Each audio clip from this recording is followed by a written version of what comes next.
आजारपणाला कंटाळून एका महिलेने सावित्री नदीत उडी मारून आत्महत्या केल्याची हृदयद्रावक घटना सोमवार दिनांक 15 एप्रिल रोजी महाड शहरातील किंजळ गावात घडली आहे. महाड शहर पोलिसांनी दिलेल्या माहितीनुसार राजेश महिपत कदम राहणार किंजळघर यांनी दिलेल्या फिर्यादीनुसार वासंती अनंत केसरकर वय वर्ष 50 राहणार किंजळघर या नेहमीच आजारी असायच्या. गेल्या 4 वर्षापासून त्यांना मानसिक त्रास होत होता. त्यांच्यावर ठाणे येथील रुग्णालयात उपचार सुरू होते. आजारपण बरे होत नसल्याने आजारपणाला कंटाळून वासंती यांनी सोमवारी अखेर टोकाचा निर्णय घेतला. महाड शहराशेजारी असलेल्या दादलीपुरावरून सावित्री नदीत उडी मारून आत्महत्या केली. प्राथमिक माहितीच्या आधारे या घटनेची नोंद महाड शहर पोलीस ठाण्यात करण्यात आली आहे. या घटनेमुळे महाड शहर परिसरात एकच खळबळ उडाली आहे.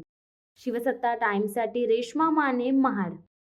दे धडक बेधडक वृत्त देणाऱ्या आपल्या शिवसत्ता टाइम्स न्यूज चॅनलला लाल बटन दाबून सबस्क्राईब करा आणि बेल आयकॉनला क्लिक करायला विसरू नका.